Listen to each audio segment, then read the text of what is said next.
Cara, assim, é uma pergunta de curioso, igual eu te falei, assim, mas eu quero saber da história do George, assim, desde lá de Piazinha, onde despertou essa paixão pelo teatro, se era uma paixão que existia, ou do nada o Hum, destino te levou pra gente vai poder aprofundar nessa história e sim. chegar nos dias de hoje. Então, assim, vamos lá. São 2 horas só essa pergunta. Se divirta, se Se divirta. divirta, fica à vontade. É uma coisa muito doida, porque assim, né? Quando eu, de verdade, acho que eu tive uma sorte muito grande de ter acesso à arte, à cultura, junto com a minha família, né? Meu pai, um baiano de Itaparica, seresteiro, engenheiro, né? Ele tinha, eu brinco que é o meu Forrest Gump, porque ele tinha várias histórias, ele realizou muitas coisas. Ele vai contando como eu nasci em Blumenau, Santa Catarina, né?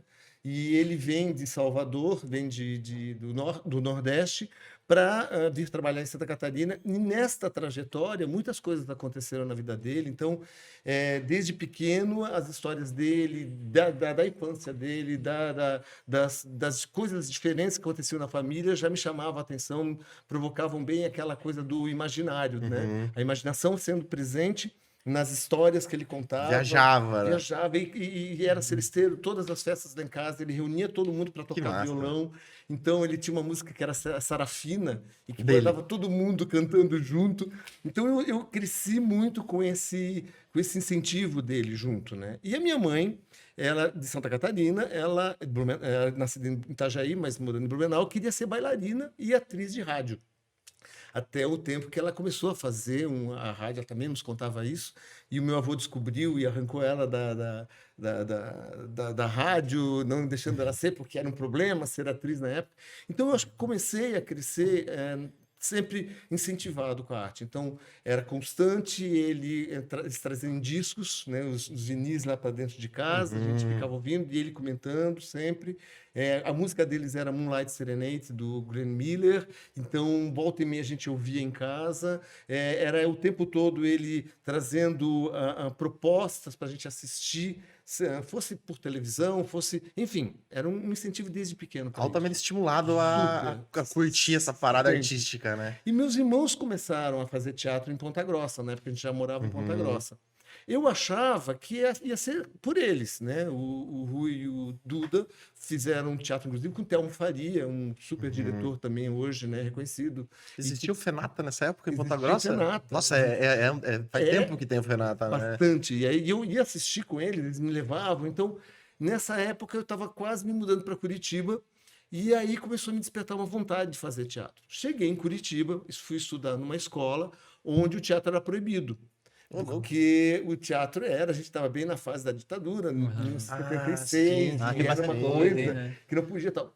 E aí eu com colegas na época resolvemos fazer teatro nessa escola, só que no primeiro momento nós fomos proibidos de usar o espaço onde seria o auditório.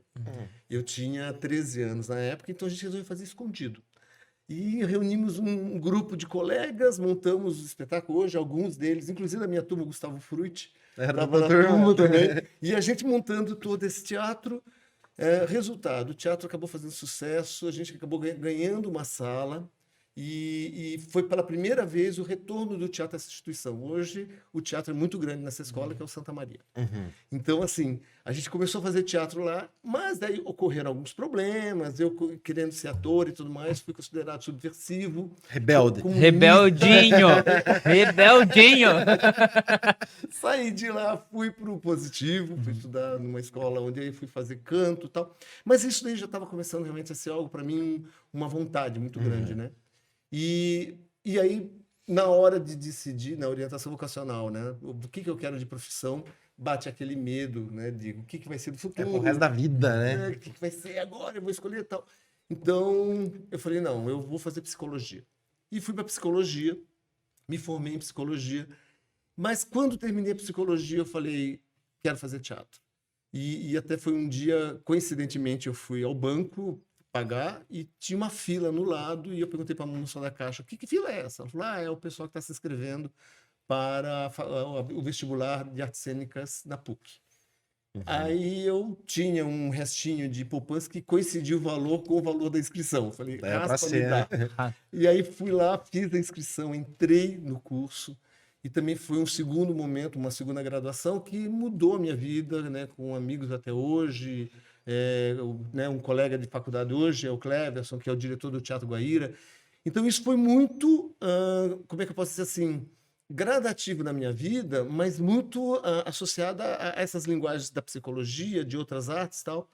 E quando acabei o curso de psicologia, me chamaram, eu estava querendo ir embora de Curitiba, mas eu lembro que a Lala Schneider virou para mim e falou assim, não, você tem que ficar aqui porque você tem muita coisa para fazer aqui.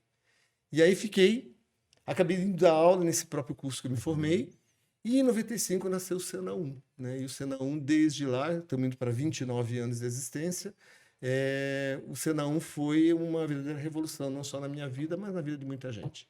Você acabou de assistir mais um corte do Pode Dizer Podcast. Se você ainda não é inscrito, aproveite e se inscreve no canal, ativa o sininho, que assim você vai ser uma das primeiras pessoas a receber o nosso conteúdo. Deixei mais 2 vídeos aqui. Um é nosso episódio completo e outro é mais um corte desse convidado. Então aproveita e clica para assistir agora, beleza? Um abraço!